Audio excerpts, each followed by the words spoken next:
Hello and welcome to Instablog's Global Report. This is Mani's fresh updating of citizen voices from all over the world. Stories for the day are: Amir of Jamaat-e-Islami in Pakistan calls upon students to rise against the United States. 20 inmates die in Kenya's Committee Maximum Prison due to cholera outbreak. 2010 International Conference in London to decide international strategy and future of Afghanistan. And Mexican President Felipe Calderón reiterates its government's stand to free citizens from organized crime.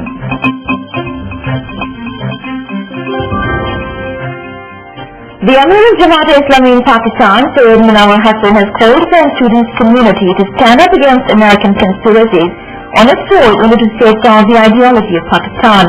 CJ Kareem Khan claims that it's better to encourage students towards study and research in the best interest of the nation instead of using them to execute one's political agenda. This is Kareem Khan on Instablog from Peshawar in Pakistan. Almost all the major political parties in the country have been using students for meeting their political goals for decades. Jamaat-e-Islami's latest declaration of using students and educational institutions against America is no different a case. In a politically agitated country like Pakistan, however, it does not seem advisable to bring students into the political battlefield.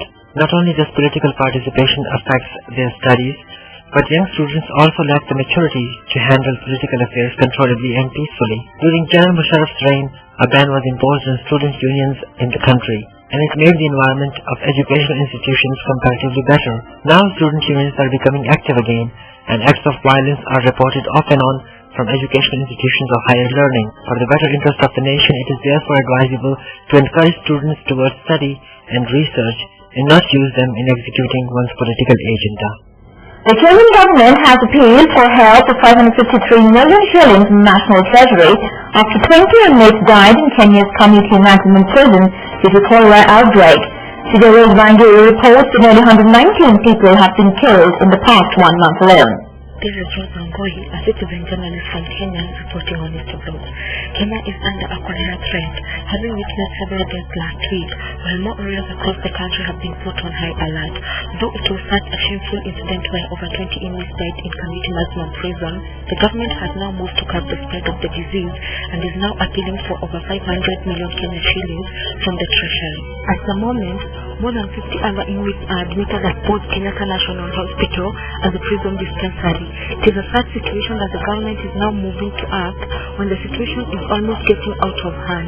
Cases of cholera have been reported in 14 districts, with East Pokot recording the highest deaths.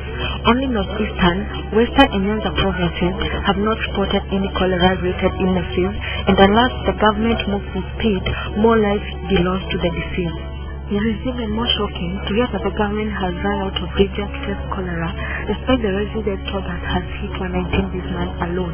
The government has failed to adequately respond to the epidemic, with some areas not even having any senior state official going there to assess the situation. An international conference on determining the international strategy and future of Afghanistan will be held in London in the last week of January 2010. According to CJ Kareem Khan, the decision to hold a conference shows just how important it is to find a durable solution to the Afghan problem. Ramdin Bahram from KabulOnStablogs.com. The hottest story surrounding Eid festivities in Afghanistan's political circle has been the proposed International Conference on Afghanistan to be held in London in the last week of January next year. The conference, which was proposed by the British Prime Minister, has been welcomed by the Western leaders including Angela Merkel of Germany and Barack Obama of the United States of America.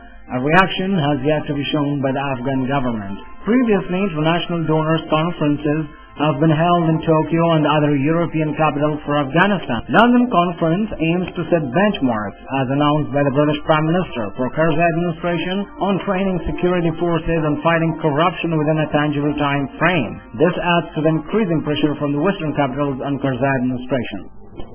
While admitting to the impossibility of doing away with the drugs, the Mexican President Felipe Calderón has stated that in the remaining 3 years of his tenure, he would try to recover for the Mexican state the ability to control, command, and impose its own law to the benefit of citizens. The fugitive from Mexico has more on the story. Mexican President Felipe Calderón acknowledged Friday in an interview the impossibility of doing away with drugs, but believed that the government's goal should be freeing citizens from organized crime.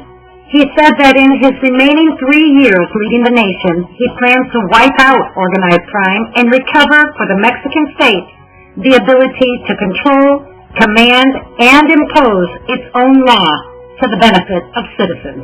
When he took power in 2006, Calderon found Mexico afflicted by an organized crime that was affecting the lives of families, blackmailing, kidnapping, and intimidating. As for the possible return to the barracks of the close to 45,000 Army soldiers he deployed to Mexico's most strife-torn state, Calderon said that the process will be gradual and will take a lot of time. The president specifically proposed to analyze this week the possibility of unifying Mexico's more than 1,600 police forces.